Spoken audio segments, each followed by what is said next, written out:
Hello. For today, I have found 5 unexplained mysteries we are gonna read today. This took a while, so I hope you enjoy.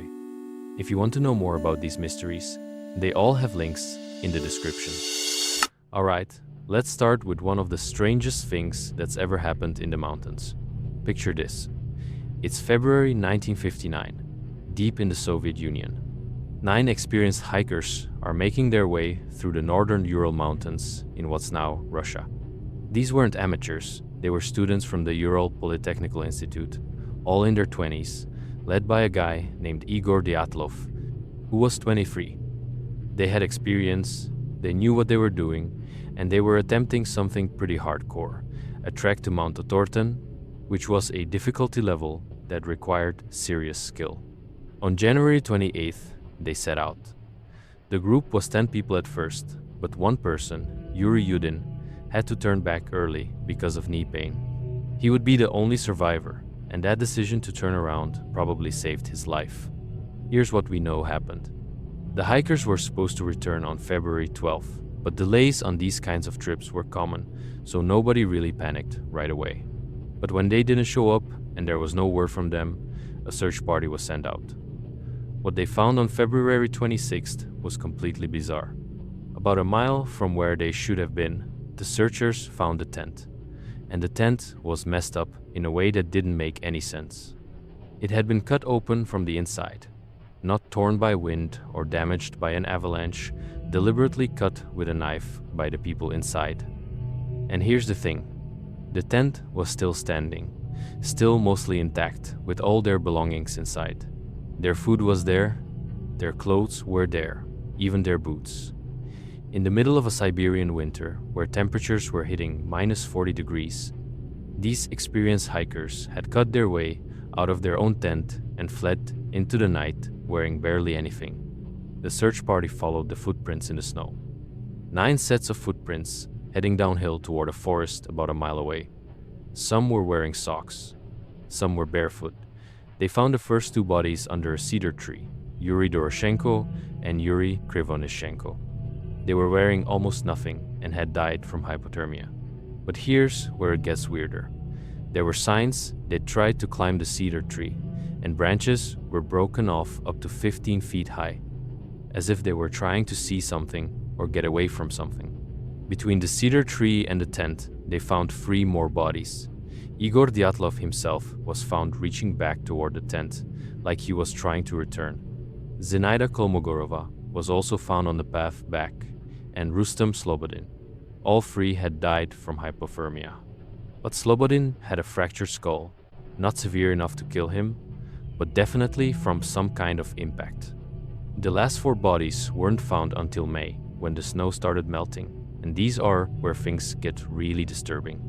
They were found about 250 feet from the cedar tree in a ravine.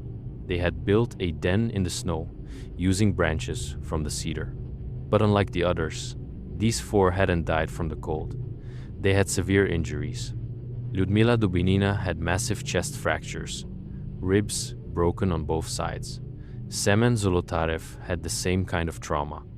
Nikolai Thibault-Brignol had a fractured skull. The medical examiner said these injuries were consistent with a really severe impact, like a car crash. But there was no external trauma, no cuts or bruises. The force had come from inside, like they'd been hit with an enormous amount of pressure. Here's something even stranger. Dubinina was missing her tongue, eyes, and part of her lips. Zolotarev was missing his eyes too. Now, some people point to scavenging animals for this, which makes sense. Bodies exposed to the elements for months would be affected. But it added to the whole disturbing nature of the discovery. And then there's the radiation. Some of the hikers' clothes tested positive for radiation. Not a lot, but enough to raise questions. Later, it came out that 2 of the hikers had been involved in work related to the Kishtim disaster, a nuclear accident that happened 2 years earlier. So, the radiation could have already been on their clothes. But in the Soviet Union in 1959, with Cold War paranoia running high, this detail fueled all sorts of theories. The initial Soviet investigation concluded the hikers died from a compelling natural force. That was it. case closed in May 1959, but that non-answer spawned decades of speculation.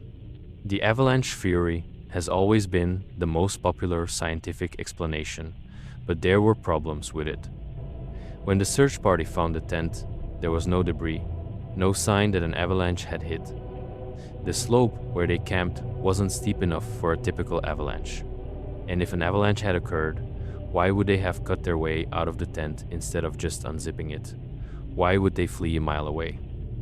Why didn't they try to go back for their supplies once they were safely away? In 2019, Russian authorities reopened the case. In 2020, they officially concluded it was a slab avalanche, a specific type where a layer of snow suddenly releases. In 2021, researchers from Swiss universities published a study that showed how a delayed slab avalanche could happen even on a gentle slope if the right conditions existed. A weak layer of snow, a cut in the slope where they pitched their tent, and strong winds depositing new snow throughout the night. They even used computer simulations and crash test dummies to show how the internal injuries could happen without external trauma. The delay would explain why they felt safe going to sleep. They didn't realize the danger building above them. But here's where it gets complicated. In 2022, scientists went back to Dyatlov Pass and actually captured video footage of slab avalanches occurring in similar conditions. This was the first visual evidence that these avalanches happen in that area. But even with all this research, there are still gaps. If it was an avalanche, even a delayed one that hit after they were asleep, why were they so far away? Why were they climbing trees? Why did some have such severe injuries while others had almost none? Other theories have been thrown out there over the years. Some people think it was a weapons test gone wrong. The Soviet military was testing rockets in the area in February 1959. There are reports from the search team and locals about seeing strange lights in the sky around that time. Some researchers think a failed rocket release could have created a toxic fog, maybe nitric acid from rocket fuel, which would explain the panic and disorientation.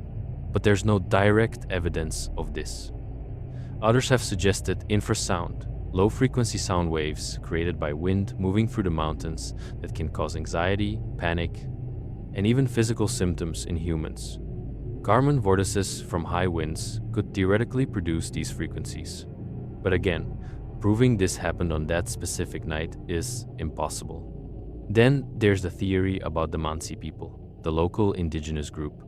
Early on, some suspected they might have attacked the hikers. But the Mansi were peaceful. There was no evidence of a struggle or attack, and the injury patterns didn't match that kind of violence. What really keeps this mystery alive isn't just what happened, but all the little details that don't quite fit any single explanation. The radiation, the missing soft tissue, the fact that some of the survivors who died later had taken clothes from those who died first. Strips of clothing were found on the bodies in the ravine that came from the two who died by the cedar tree. That shows they were rational enough to try to survive, to take clothes from their dead friends to stay warm. But if they were thinking clearly enough to do that, why didn't they go back to the tent?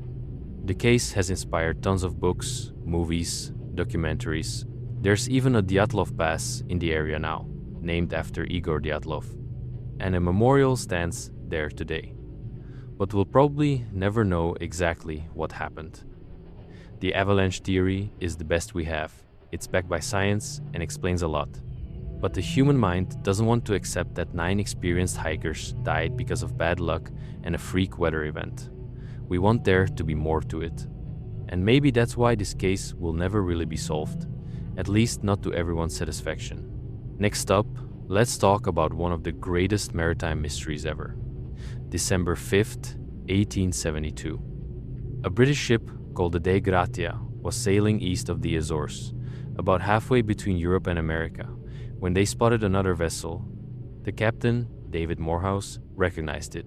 It was the Mary Celeste, a ship he knew. It had left New York just 8 days before he had, so it should have been ahead of him, probably already in port in Italy. But here, it was just drifting. As they got closer, Morehouse realized something was wrong. The ship was moving erratically, sails slightly damaged, no one visible on deck. He sent some of his crew over to investigate. What they found was eerie. The Mary Celeste was completely abandoned, not a single person on board. The captain, his wife, his 2-year-old daughter, and the 7 crew members, all gone. But the ship was in decent shape. There was some water in the hold, maybe 3 feet, which was unusual but not enough to sink the ship or cause immediate panic. The cargo, 1,701 barrels of industrial alcohol, was mostly intact. 9 barrels were empty, but the rest were fine. There was enough food and water for 6 months. The ship's daily log was right there, with the last entry from November 25th saying they were near the Azores. That was 9 days before the Dei Gratia found them. Here's what was missing: the lifeboat, the navigation equipment, specifically the chronometer and sextant, some papers, and, of course, all 10 people who had been on board.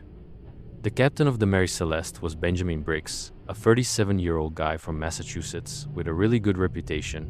He came from a seafaring family, was known as competent and careful, and was a religious man who didn't drink. He'd brought his wife, Sarah, and their daughter, Sophia, on this trip. Their 7-year-old son had stayed home with his grandmother. The first mate, Albert Richardson, was solid too, experienced, trusted. This wasn't a crew that would panic for no reason. So what happened? The ship left New York on November 7th, bound for Genoa, Italy. According to the log, they hit rough weather for about 2 weeks, crossing the Atlantic. The last entry, on November 25th, said they'd spotted the island of Santa Maria in the Azores. And then nothing. 9 days later, the ship was found about 400 miles east of the Azores, drifting. During that time, it had somehow continued roughly on course toward Italy, with nobody steering it. When the Dei Gratia crew boarded, they found the ship's wheel was just spinning freely. Some of the sails were damaged, but not shredded. Below deck, things were messy, but not destroyed. The captain's cabin was wet. Water had gotten in through a porthole or something. The ship's compass was broken. The main halyard, a heavy rope used to raise and lower sails, was found broken and dangling over the side of the ship. Here's something that's often misreported. You'll see stories about hot meals on the table, or a cat wandering around, or tea still warm. None of that is true. Those details got added later by fiction writers, and the legend grew. Arthur Conan Doyle, who wrote Sherlock Holmes, even wrote a fictional story about the Mary Celeste in 1884, except he called it the Marie Celeste with an I, and that misspelling became more popular than the real name. In his story, the crew was murdered by a vengeful former slave, pure fiction, but it helps cement the mystery in popular imagination. The real evidence is more subtle. The sounding rod, a tool used to measure water depth in the hold, was found on deck, still wet.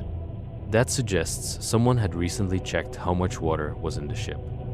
There was water in the hold, yeah, but not enough to sink the ship. The cargo was heavy alcohol, which gives off fumes.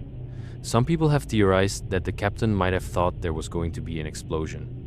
Maybe some of the barrels were leaking. The fumes built up, and he thought the ship was about to blow. So he ordered everyone into the lifeboat as a precaution, tied the lifeboat to the ship with that rope, the halyard, and they just waited to see what would happen. But then something went wrong. Maybe the rope snapped in rough seas, maybe the lifeboat was swamped. Maybe they drifted too far and couldn't catch back up to the ship. And then they were just gone, lost at sea with no trace. This theory makes some sense because the captain was cautious and experienced, and even a false alarm about an explosion would be taken seriously with his wife and baby daughter on board.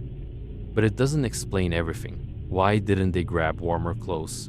Why leave the navigation equipment behind if you're evacuating? The chronometer and sextant were valuable, sure, but more importantly, they were necessary if you were actually trying to sail somewhere. Did they think they'd be back on the ship in a few hours?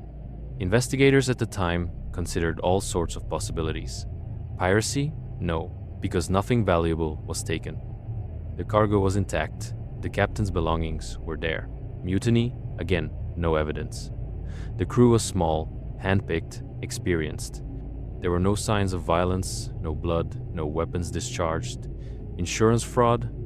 The ship and cargo were insured, but not for enough to make it worth faking a disaster, and Captain Briggs had a stake in the cargo himself. He was part owner of the ship, plus his wife and daughter were on board. Nobody's faking their own family's death for insurance money. The court in Gibraltar held a salvage hearing, basically trying to figure out if the Dei Gratia crew deserved payment for bringing the Mary Celeste to port. During the hearing, there was some initial suspicion that maybe the Dei Gratia crew had done something to the Mary Celeste, like killed everyone for the salvage money. But there was zero evidence of that. And Morehouse and Briggs knew each other. They were friendly. That theory was quickly dropped. What's wild is that after all this, the Mary Celeste just kept sailing. New owners bought it, and it was in service for another 13 years. In 1885, the captain at the time deliberately wrecked it off the coast of Haiti as part of an insurance fraud scheme. That fraud was way more obvious than anything involving Briggs, and the guy got caught. So the Mary Celeste met an undignified end, run aground on purpose by a con artist. More recently, in 2007, a documentary called The True Story of the Mary Celeste looked into it again. They brought in maritime experts, weather historians, the works. Their conclusion? Probably a combination of bad circumstances. The chronometer might have been faulty, giving wrong readings. They might have hit rough seas right after the last log entry. The cargo of alcohol could have been heating up and releasing fumes, and if the captain heard creaking or smelled something weird, he might have worried about an explosion. One of the pumps on the ship was disassembled, which could mean they were having trouble pumping out the water in the hold, and the captain thought they were sinking. If he believed the ship was about to blow up or go down, evacuating to the lifeboat tethered to the ship makes sense.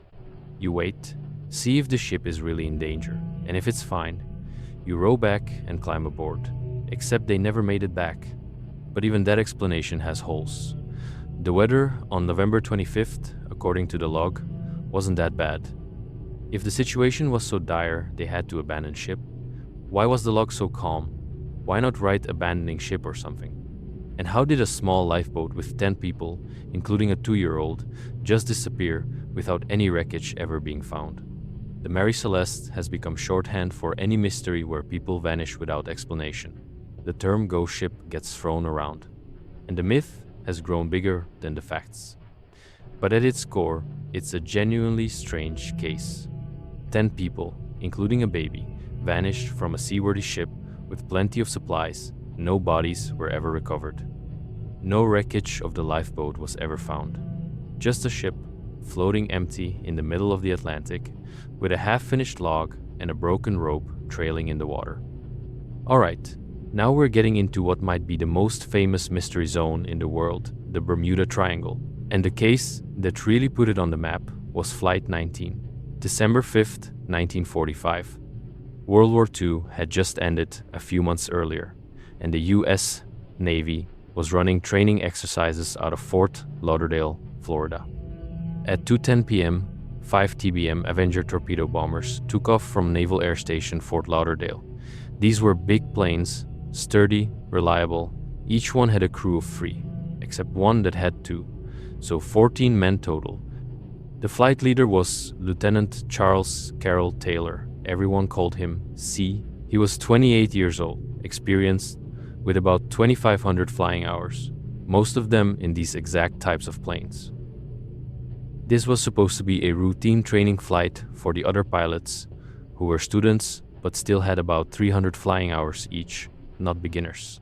The exercise was called Navigation Problem Number 1, straightforward stuff. Fly east from Fort Lauderdale for 56 miles to a place called Hens and Chickens Shoals. Drop some practice bombs, then continue east for another 67 miles, turn north for 73 miles, and then head southwest back to base. Total flight plan, about 3 hours. They had plenty of fuel, enough for maybe 6 hours of flying. The first part went fine. They reached the bombing site, did their practice runs. But then, around 4 p.m., things started going wrong. Radio operators at the base and on other planes in the area started picking up confused transmissions from Flight 19. One of the student pilots was heard saying something like, "I don't know where we are. We must have gotten lost after that last turn." Then they heard Taylor's voice. He said both his compasses were out and he was trying to find Fort Lauderdale. He thought he was over the Florida Keys, way south of where he should have been. He said, "I'm over land, but it's broken. I'm sure I'm in the Keys, but I don't know how far down and I don't know how to get to Fort Lauderdale." The problem was, he wasn't over the Keys. Based on the radio signals, he was actually somewhere north of the Bahamas, out over the Atlantic. But because his compasses weren't working, or he didn't trust them, he was disoriented. The pilots were arguing on the radio. One of them said something like, "Damn it, if we could just fly west, we would get home, head west." But Taylor ordered them to fly east, away from land, deeper into the ocean. The people at the base tried to help. They told him to switch to the emergency frequency. They asked him to turn on his IFF transmitter so they could locate him. For whatever reason, maybe the radio was breaking up, maybe Taylor was too focused on flying, he didn't follow those instructions. The radio contact kept getting fainter.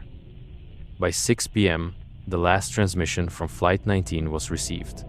It was garbled, but it sounded like Taylor telling everyone to ditch the planes in the water because they were running out of fuel. And then, silence. 5 planes, 14 men, just gone. But wait, it gets worse. The Navy immediately launched a search and rescue operation. 2 Martin PBM Mariner flying boats were sent out to look for them. One of these planes, PBM-5, Bureau number 59225, took off from Naval Air Station Banana River at 7:27 p.m. with a crew of 13. 20 minutes later, it disappeared too, just vanished off radar. A merchant ship in the area reported seeing an explosion and a fireball in the sky. And later, they found an oil slick, but no wreckage was ever recovered. So, in one day, December 5th, 1945, 6 aircraft and 27 men disappeared. The Navy launched one of the biggest searches in history at that point. Hundreds of ships and planes combed over 250,000 square miles of ocean and the Gulf of Mexico. Nothing, no wreckage, no bodies, no debris. It was like they just evaporated. The official Navy investigation concluded that Taylor had made a navigational error. He thought he was over the Florida Keys when he was actually over the Bahamas. With broken compasses, he couldn't correct his course. He flew his squadron east, thinking he was heading toward the Atlantic coast of Florida, but he was actually flying deeper into the Atlantic Ocean. Eventually, they ran out of fuel and crashed into the sea. The report said the PBM Mariner probably exploded in midair. Those planes had a reputation for that. They were nicknamed flying gas tanks because they were prone to vapor leaks that could ignite, but the Navy later amended the report to say cause unknown instead of blaming Taylor. I guess they didn't want to put the blame on a guy who couldn't defend himself. But either way, the official story was bad luck, bad weather, mechanical failure, and human error. Most people accepted that, except for a few things that didn't sit right. Why did Taylor's compasses fail? Both of them, and why did he think he was over the Keys? He was an experienced pilot who'd flown in that area for months. Even without a compass, shouldn't he have recognized the islands below? The weather was getting bad, sure, but it wasn't a hurricane. Planes flew in worse conditions all the time. And then, people started noticing a pattern. Flight 19 wasn't the only disappearance in that area. Ships and planes had been vanishing in the same rough region for years. In 1918, the USS Cyclops, a massive Navy cargo ship with 306 crew, disappeared in the Caribbean. Last message, weather fair. All well, never heard from again. In 1948, a passenger plane called the Star Tiger vanished between the Azores and Bermuda. In 1949, another plane, Star Ariel, disappeared. Same area. In 1950, the Associated Press published an article about this, grouping several disappearances together. They didn't call it the Bermuda Triangle yet, but they implied there was something strange going on in that part of the Atlantic. Then in 1964, a writer named Vincent Gaddis published an article called The Deadly Bermuda Triangle in Argosy magazine. That was the first time someone used that term. He drew a triangle from Florida to Bermuda to Puerto Rico, about 500,000 to 1.5 million square miles, depending on how you measure it. And he started listing every disappearance he could find in that area. In 1974, Charles Berlitz wrote a book called The Bermuda Triangle, and it became a huge bestseller. He claimed the area was responsible for hundreds of mysterious disappearances. He threw in theories about aliens, Atlantis, magnetic anomalies, time warps, you name it, and people ate it up. The Bermuda Triangle became this legendary place where the laws of physics didn't apply. But here's the thing. A lot of it is exaggerated or just wrong. In 1975, a librarian and pilot named Larry Couchet published a book called The Bermuda Triangle Mystery Solved. He went through all the famous cases, including Flight 19, and checked the original sources. What he found was that a lot of the mysterious disappearances weren't mysterious at all. Some happened in bad weather that wasn't mentioned in the popular accounts. Some happened way outside the triangle and got counted anyway. Some were just made up. For example, one plane that supposedly disappeared mysteriously actually crashed on Daytona Beach in front of hundreds of witnesses. Another ship that vanished without a trace actually sank in the Pacific Ocean, not the Atlantic, same name, different ocean. When you check the actual records, the disappearance rate in the Bermuda Triangle isn't higher than any other busy area of ocean. And it's one of the most heavily trafficked areas in the world for ships and planes. Statistically, you'd expect accidents. Lloyd's of London, the big insurance company, actually looked into this. They said there's no evidence that the Bermuda Triangle is more dangerous than anywhere else. They don't charge higher rates for ships passing through it. The U. Coast Guard says the same thing. The disappearance rate is normal for that amount of traffic. But here's where it gets interesting. Even if the Bermuda Triangle as a whole is overblown, Flight 19 is still weird. Because, unlike a lot of the other cases, we know exactly what happened, or at least we have the radio transcripts. We can hear Taylor getting more and more confused and disoriented. We know he flew the wrong direction. We know they ran out of fuel. But we don't know why it all went wrong. Why did his compasses fail? Why didn't he trust the radio operators who were trying to help him? And why did that rescue plane blow up? Some researchers have pointed to environmental factors. The Gulf Stream runs through that area, and it can sweep wreckage away in hours. The ocean floor has underwater formations, trenches, drop-offs, where debris could sink and never be found. Methane gas can bubble up from the ocean floor in some spots, and if enough of it breaks the surface, it could theoretically lower the density of the water and make ships sink faster. It could even cause a plane to stall if it flew through a big enough pocket of gas. But there's no evidence methane was involved in Flight 19. Magnetic anomalies are another theory. Compasses can go haywire in certain areas where the Earth's magnetic field is weird. But again, no evidence that was a factor here. And even if Taylor's compass broke, that doesn't explain why he didn't recognize the landscape or why he flew in the wrong direction. The truth is, Flight 19 was probably just a tragic accident made worse by a series of bad decisions. Taylor got disoriented, maybe because of the weather or exhaustion or stress. He didn't trust his instruments. He led his flight the wrong way. They ran out of fuel. The rescue plane, which was prone to exploding, exploded. And because it all happened over the ocean in bad weather, no wreckage was ever found. But the timing, the disappearance of 6 planes in one day, the lack of any physical evidence, and the whole Bermuda Triangle legend made this case iconic. It's been featured in movies, TV shows, books. Steven Spielberg's Close Encounters of the Third Kind has a scene at the beginning where they find the planes from Flight 19 in perfect condition in the Mexican desert. implying aliens took them. At the end of the movie, the pilots come back, looking the same age they were in 1945, returned by the aliens. It's fiction, obviously, but it shows how much this case has captured the imagination. The Bermuda Triangle might not be a real mystery zone, but Flight 19 is a real mystery. 27 men vanished in a single day, and we'll never know exactly what those final moments were like out there in the dark, over the ocean, with the fuel running out and no idea where they were. Let's go way back now, to one of the oldest mysteries in American history. 1587, England was trying to establish colonies in the New World, and a guy named Sir Walter Raleigh was funding these expeditions. The goal was to create a permanent English settlement in what's now North Carolina, on an island called Roanoke.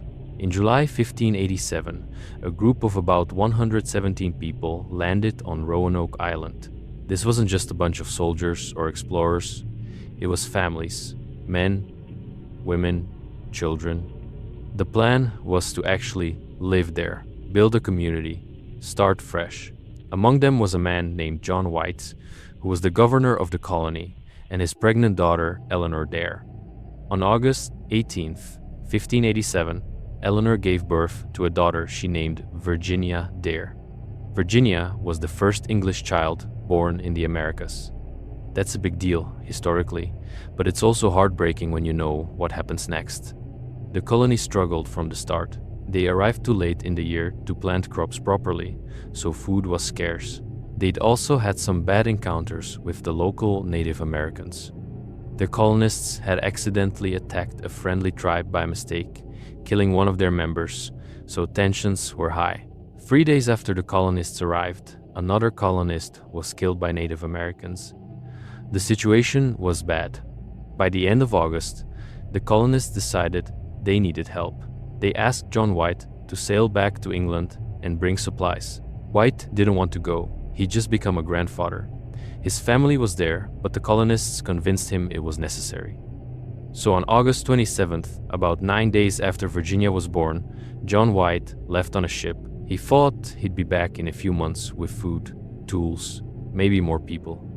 He had no idea he'd never see his family again. White got back to England, but that's when things fell apart. England and Spain were at war. The Spanish Armada was coming. Queen Elizabeth ordered every available ship to fight. White couldn't leave. He tried to send smaller ships, but they were turned back by French pirates. It wasn't until August 1590, 3 years later, that he finally made it back to Roanoke Island. When he arrived on August 18th, 1590, his granddaughter's third birthday, he found the settlement completely abandoned. The houses were gone. Not destroyed, but dismantled, like the colonists had taken them apart themselves. The area was overgrown, and there was this fence, a palisade, built around what used to be the colony. On one of the posts, carved into the wood, was a single word, Croton. Nearby, on a tree, White found the letters C-R-O carved in. Before White had left, they'd agreed on a plan. If the colonists had to leave Roanoke for any reason, they were supposed to carve the name of where they were going into a tree or post. If they were in danger or being forced to leave, they were supposed to add a cross symbol. There was no cross, just the word Croatoan. Croatoan was the name of an island about 50 miles south of Roanoke. It's now called Hatteras Island. It was also the name of a Native American tribe that lived there. One of the tribe's leaders, a guy named Manteo, had been friendly with the English. He'd even traveled to England on an earlier voyage and had been baptized as a Christian. So the colonists going to Croatoan Island to live with Manteo's people made sense. They'd have food, shelter, protection. It wasn't abandonment, it was survival. White wanted to go to Croatoan Island immediately, but a storm blew in. His ship almost lost an anchor, and the crew was on the verge of mutiny. The captain refused to stay any longer. White had no choice. They sailed back to England. He tried for years to raise money for another expedition, but he never did. He eventually moved to Ireland and died sometime in the early 1600s, never knowing what happened to his daughter, his granddaughter, or the rest of the colonists. So what happened to them?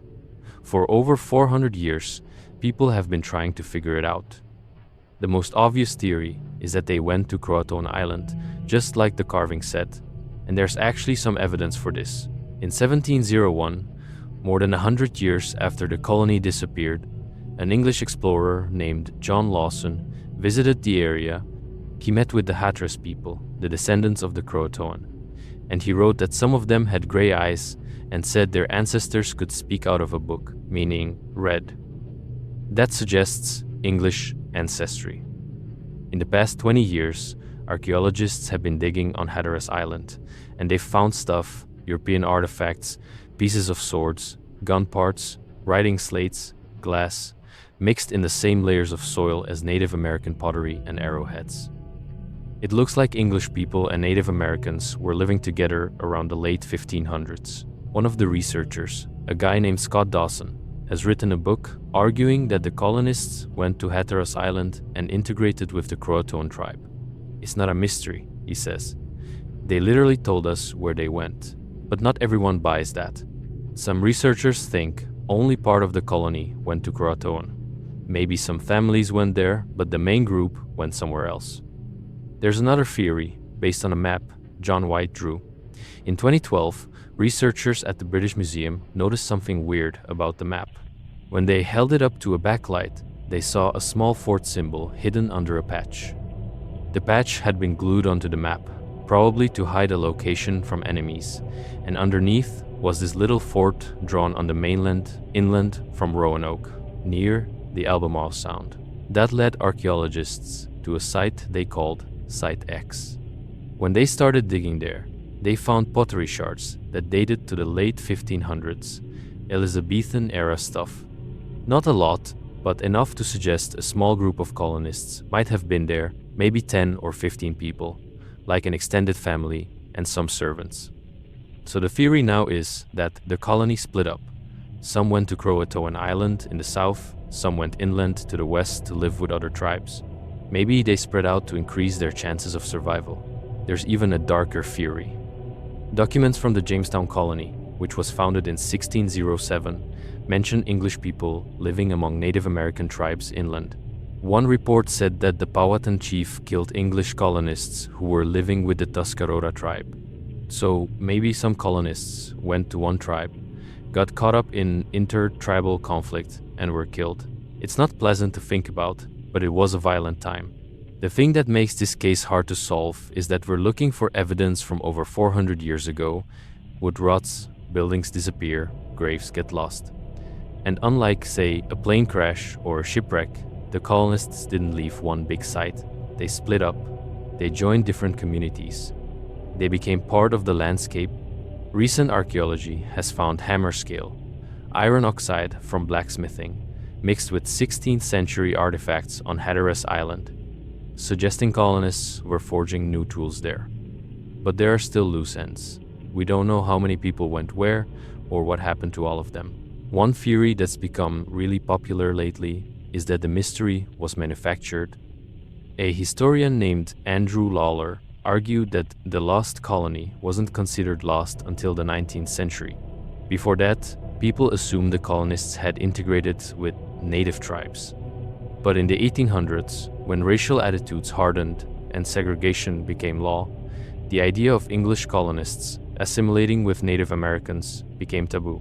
It was illegal in many places for white people and Native people to marry, so the story changed. Instead of colonists joining indigenous communities, which is what the evidence suggested, the narrative became that they mysteriously vanished because the alternative was too uncomfortable to talk about. In the 1930s, a play called The Lost Colony started running on Roanoke Island, and that's when the term really took off. Before then, nobody had called them lost. They were just colonists who moved. The play created the mystery, in a way. But even if the broader story isn't as mysterious as we've been told, Virginia Dare, that baby born on the island, still captures the imagination. The first English child born in America, and we have no idea what happened to her. Did she grow up with the Croatoan? Did she learn their language, marry into the tribe, have children, or did she die young? There are legends among some tribes about a white woman with pale skin who lived among them, but those stories are vague and might be folklore. we'll probably never know for sure. What we do know is that the colony didn't vanish into thin air. Archaeology continues to uncover shards of Algonquian pottery mixed with European materials from the 1500s, copper trade goods, and other evidence of interaction. The colonists left a message, Croton, and they told us exactly where they went. We just didn't believe them for 400 years. And now that we're finally listening, we're finding the evidence was there all along. Alright, let's jump forward to something way more recent. January 28, 2013. A 21-year-old Canadian student named Elisa Lam checks into the Cecil Hotel in downtown Los Angeles. She's on a solo trip, traveling along the West Coast, heading from San Diego up to Santa Cruz. She's been documenting her trip on social media, staying in touch with her parents every day. Everything seems fine. 3 weeks later, her decomposing body is found floating in a water tank on the hotel's roof, and the only clue we have to what happened is 4 minutes of the most unsettling security camera footage you'll ever see. Let me give you some background first. The Cecil Hotel is infamous. It opened in 1927 in downtown LA, near Skid Row, which is one of the roughest neighborhoods in the city. Over the decades, the Cecil became known for tragedy, multiple suicides. At least 16 people killed themselves at the hotel between 1927 and 2013. Murders, too. In the 1980s, serial killer Richard Ramirez, the Night Stalker, stayed there while committing his murders. Another serial killer, Jack Unterweger, stayed there in 1991 while killing sex workers in LA. The hotel was a cheap place to stay, and it attracted people at rock bottom. Some called it the place serial killers go to let their hair down. It had a reputation. By 2013, the hotel had tried to rebrand as Stay on Main, but it was still the same place. When Elisa Lam checked in on January 26th, she was initially put in a shared room. The hotel had hostel-style rooms to keep prices low. But after 2 days, her roommates complained about her behavior. She was leaving notes that said things like, "Go home and go away," and she required passwords to enter the room. The hotel moved her to a private room on the 5th floor. A few days before she vanished, Lam went to a live taping of the TV show Conan in Burbank, but was escorted out by security because of disruptive behavior. On January 31st, the last day anyone saw her, she visited a bookstore downtown. The manager there, Katie Orphan, later said Lam seemed fine, outgoing, lively, friendly, talking about books she wanted to bring home to her family. She bought some gifts and left. That was the last confirmed sighting of her alive outside the hotel. Lam was supposed to check out on January 31st and head to Santa Cruz, but she didn't. Her parents didn't hear from her that day, which was unusual. She'd been calling them daily. They reported her missing on February 8th. The LAPD started searching. They went through the hotel with dogs, checked her room. Everything was still there. Her laptop, her wallet, her ID, her clothes. The room was messy, but there was no sign of forced entry, no sign of a struggle, nothing to suggest foul play. The scent-tracking dogs led investigators to the 5th floor and then to a window with a fire escape, and then the trail went cold. For a week, police had nothing. Then, on February 13th, they released security camera footage from an elevator in the hotel, hoping someone would recognize Lam or have information. And when that video hit the internet, the case exploded. The video is about 2.5 minutes long, but it feels way longer because of how weird it is. It shows Lam entering an elevator. She presses multiple buttons, like all of them. Then she stands in the corner, kind of peeking out into the hallway. The elevator doors don't close. She steps out, looks around, steps back in. Then she steps out again and starts making these gestures with her hands, weird, exaggerated movements, waving her arms, almost like she's talking to someone. But there's nobody there. At least, nobody visible on camera. She steps back into the elevator, stands to the side where she can't be seen from the hallway, and then the video cuts off. The elevator doors eventually close. but she's not in the frame anymore. People lost their minds over this video. It went viral immediately. Millions of views. Everyone had a theory. She was running from someone. She was on drugs. She was having a psychotic break. She was playing some weird elevator game. The footage was manipulated. There was a ghost, an invisible person, a demon.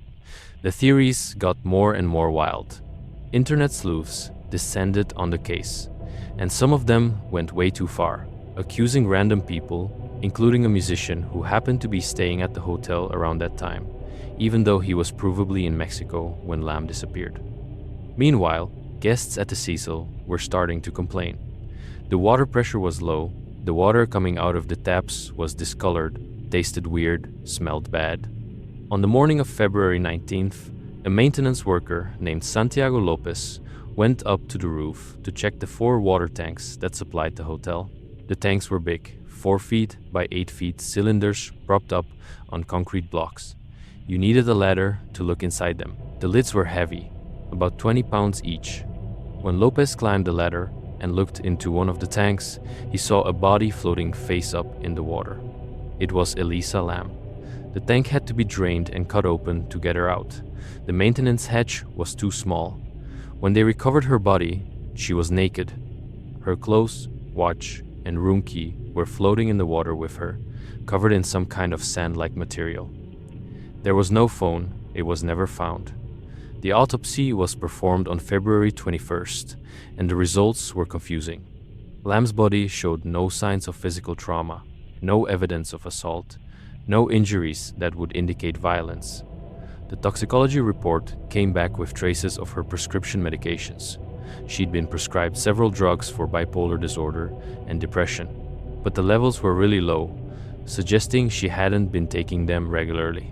There was a tiny amount of alcohol in her system, about 0.02%, and some over-the-counter stuff like ibuprofen, but no illegal drugs, no ecstasy, no LSD, nothing that would explain the behavior in the elevator. The coroner ruled her death an accidental drowning, with bipolar disorder listed as a significant factor, but that ruling raised more questions than it answered. How did she get on the roof?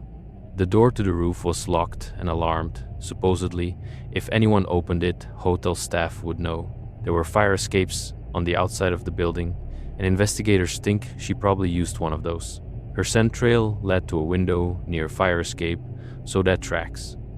But once she was on the roof, how did she get into the tank? The tanks were up on platforms. She would have had to climb a 10-foot ladder, lift a heavy lid, and then get inside. And here's the thing. The maintenance worker who found her said the lid was open when he got there, so she didn't close it behind her, which means what? She climbed up, opened the lid, got in, and then just drowned? Why would someone do that? If you go by the official story, here's what probably happened. Lam had been diagnosed with bipolar disorder and had a history of not taking her medication. When she didn't take her meds, she experienced episodes where she became paranoid and delusional. During at least one previous episode, she believed someone was chasing her and hid under her bed. She'd been hospitalized before. The low levels of medication in her system suggest she'd stopped taking her pills recently, maybe days or weeks before she died. So, the theory is that she was having a psychotic episode. The elevator video, which looks so creepy and unexplainable, might just show someone in the grip of a mental health crisis. She's disoriented, maybe hallucinating, possibly thinking someone is following her. The weird hand gestures could be her trying to talk to someone who isn't there. She gets out of the elevator, maybe trying to escape whatever she thinks is after her, and at some point makes her way to the roof. Maybe she goes up the fire escape. Maybe she's trying to hide. She sees the water tank, climbs up, takes off her clothes. People in psychotic states sometimes do that. It's called paradoxical undressing, and gets into the water. And then she either can't get out, or she's too disoriented to try, and she drowns. It's a tragic explanation. It's sad. And for a lot of people, including investigators and mental health experts, it makes sense. Dr. Judy Ho, a forensic neuropsychologist who was interviewed for the Netflix documentary about the case, said Lamb's behavior was consistent with someone experiencing a severe bipolar episode, possibly even a psychotic state. But here's why people push back on that explanation. First, the roof access. The hotel insisted the roof door was locked and alarmed. If Lamb used the fire escape, fine. But that means she climbed out a window and went up the outside of the building in the middle of the night in downtown LA. Possible, yeah, but risky, especially for someone in the middle of a mental health crisis. Second, the water tank itself. To get into it, you have to want to get into it. You have to climb a ladder, open a heavy lid, and lower yourself in. That takes effort and coordination, and once you're in there, treading water, it should be obvious pretty quickly that this is a bad place to be. The water's cold, it's dark. You're in a metal tank. Even if you're disoriented, wouldn't survival instinct kick in? The hotel manager at the time, Amy Price, wrote in her memoir that getting out of the tank would have been nearly impossible. You'd have to dive to the bottom, empty your lungs, spring up fast, and grab the edge. Third, the video. A lot of people think it was edited. The timestamp is obscured, which police said was to protect Lamb's privacy. But some claim parts of the video were slowed down or cut. There's supposedly about a minute missing. Was someone else there and the police edited them out to protect an investigation? Or is that just conspiracy thinking? Fourth, the phone. It was never found. Not in the water tank, not in her room, not anywhere. Where did it go? After Lamb's death, her Tumblr blog kept updating. Posts appeared that she'd scheduled ahead of time using Tumblr's queue feature. But that raised questions too. Was her phone stolen? Did someone have access to her accounts? And fifth, this is the weirdest one. There was a tuberculosis outbreak in LA around the same time Lamb disappeared. The test for tuberculosis is called Lamb-ELISA, which is eerie, right? The test has her name in it. And there's a 1996 horror movie called Dark Water about a woman and her daughter who move into a building with a malfunctioning elevator and gross water coming out of the taps. They investigate and find a little girl's body in the rooftop water tank. The similarities are striking. And then there's the fact that the Cecil Hotel inspired the hotel in American Horror Story. Hotel, which came out a couple years after Lamb's death. Ryan Murphy, the show's creator, mentioned being inspired by surveillance footage of a woman in an elevator who disappeared. He didn't name Lamb, but everyone knew what he was talking about. So you've got this perfect storm of creepy coincidences, eerie parallels, and unanswered questions. And the internet ran with it. People built entire theories around supernatural involvement, cover-ups, murders.